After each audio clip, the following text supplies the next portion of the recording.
Saya kira yang namanya kampanye hitam atau black campaign ini akan selalu ada dalam setiap gelaran pemilihan presiden, kapanpun dan dimanapun itu berada. Nah, di Indonesia, dalam konteks Pilpres 2024 yang akan datang, sebetulnya black campaign ini sudah lama dimulai. Nah, tapi mulai ramai dan secara terang-terangan itu sejak Pak Anies Baswedan terpilih sebagai Gubernur Jakarta pada tahun 2017. Kenapa kampanye hitam ini mulai ramai sejak Pak Anies menjadi gubernur? Yang pertama adalah karena ada beberapa pihak tertentu, terutama kubu lawan politik Pak Anies, yang mungkin belum bisa move on atau belum bisa menerima kekalahan pada saat pemilihan gubernur saat itu. Sehingga kekesalan dan kekecewaan mereka ini ditumpahkan dengan menebar kampanye-kampanye hitam yang menyudutkan atau menjelek-jelekan Pak Anies Baswedan. Nah, jika Anda objektif dan rasional, pasti Anda akan bisa menilai sendiri, bisa melihat sendiri bahwa apapun kebijakan yang Pak Anies ambil selama menjabat gubernur Jakarta saat itu dianggap salah, selalu dianggap salah di mata mereka. Sehingga kesalahan demi kesalahan ini terus dicari untuk menjatuhkan citra Pak Anies di mata masyarakat. Dan ini dilakukan secara masif dan terus-menerus melalui media sosial. Bahkan prestasi-prestasi Pak Anies, baik secara nasional maupun internasional, ini dianggap halusinasi Pemprov Jakarta. Jadi ini memang menunjukkan bahwa black campaign ini sudah dimulai sejak Pak Anies menjabat sebagai Gubernur Jakarta. Nah, kemudian yang kedua, adanya black campaign sejak Pak Anies sebagai Gubernur Jakarta, ini dikarenakan pihak-pihak yang dianggap berseberangan dengan Pak Anies sudah membaca, sudah memprediksi bahwa Pak Anies ini akan sangat berpotensi menjadi kontestan dalam pemilihan presiden 2024 yang akan datang. Jadi mereka sudah jauh-jauh hari mengantisipasi hal ini. Nah, jika potensi ini tidak diredam dengan black campaign, maka mereka khawatir ini akan menjadi bola salju yang akan sulit dibendung, atau bola salju yang akan sulit untuk dihentikan.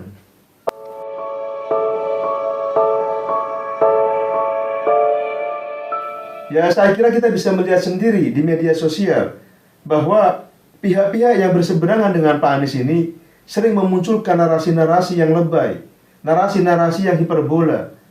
Contohnya yaitu memunculkan stigma negatif bahwa Pak Anies ini adalah gubernur terbodoh misalnya.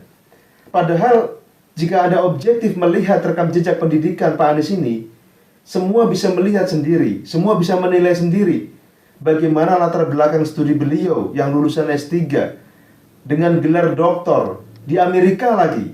Dan itu bukan gelar hadiah, tapi itu benar-benar hasil studi yang sungguh-sungguh, dan ijazahnya pun asli. Jadi narasi-narasi semacam ini yang sebetulnya bisa ditangkis dengan akal sehat jika kita objektif. Kemudian stigma negatif lain yang disematkan kepada Pak Anies adalah beliau ini dianggap sebagai bapak identitas, bapak intoleran, atau bapak radikal. Nah, kalau kita mau objektif menilai apakah benar Pak Anies ini intoleran atau radikal, maka cara membuktikannya gampang sekali. Tidak perlu dengan kata-kata, tapi lihat saja di lapangan bagaimana kehidupan masyarakat di Jakarta, bagaimana kerukunan umat beragama di Jakarta. Apakah kondisinya tercabik-cabik, porak-poranda seperti yang mereka narasikan di Afghanistan dan di negara Timur Tengah lainnya? Atau justru Jakarta berubah menjadi semakin cantik kotanya? Kemudian, apakah sistem pemerintahan Jakarta berubah menjadi sistem khilafah selama Pak Anies menjabat sebagai gubernur?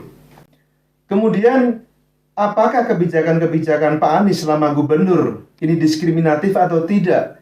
Nah, semua ini bisa dilihat bagaimana Pak Anies memperlakukan secara adil kepada seluruh umat beragama.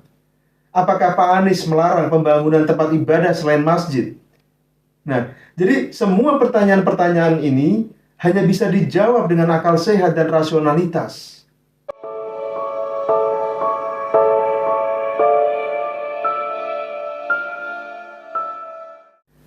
Menurut saya, justru sebaliknya. Pelabelan radikal dalam kampanye hitam ini biasanya justru digunakan di negara-negara yang mayoritas non-muslim. Karena yang mereka targetkan masyarakat non-muslim. Nah, meskipun istilah radikal ini masih debatable, karena istilah radikal ini tidak berarti identik dengan Islam. Karena ada juga yang non-muslim tapi radikal. Nah, di Amerika, kampanye hitam dengan stigma radikal ini pernah disematkan kepada Barack Obama saat kampanye Pilpres yang pertama.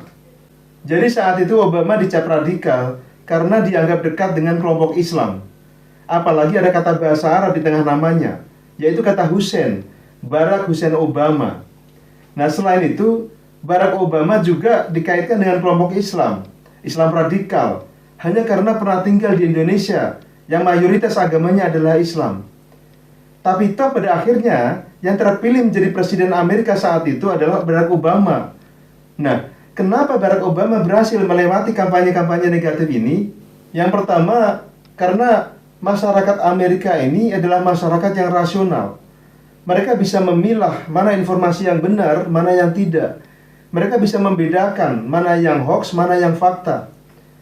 Kemudian yang kedua, hal ini tidak lepas dari kerja keras tim sukses Barack Obama yang saat itu sangat rajin menangkis isu-isu hoax yang beredar yang disematkan kepada Barack Obama. Jadi untuk menangkis isu-isu hoax yang beredar saat itu, Barack Obama membentuk 3 tim sukses. Tim yang pertama bertugas membuat konten-konten positif yang isinya adalah mempromosikan Barack Obama. Kemudian tim sukses yang kedua ini bertugas menangkis semua isu-isu negatif yang ditujukan kepada Barack Obama. Dan tim yang ketiga ini bertugas untuk menyebarkan semua konten-konten yang dibuat ke media sosial dan media-media yang lainnya. Nah, di sini saya melihat ada kemiripan jalan politik antara Anies Baswedan dengan Barack Obama dalam proses menuju kursi presiden, yaitu sama-sama menjadi korban kampanye hitam dengan label sebagai pendukung radikalisme dan lain sebagainya. Tapi pada kenyataannya, semua masyarakat sadar bahwa semua tudingan-tudingan miring tersebut tidak pernah terbukti. Dan Jakarta tetap menjadi kota yang terjaga kerukunan umat beragamanya, terjaga toleransinya, dan justru menjadi kota yang sangat cantik. Tidak tercabik-cabik, tidak porak-poranda seperti yang mereka narasikan selama ini di dalam kampanye hitam. Nah, selain itu, sistem pemerintahan daerah Jakarta juga tidak berubah menjadi sistem khilafah seperti yang mereka tuduhkan selama ini.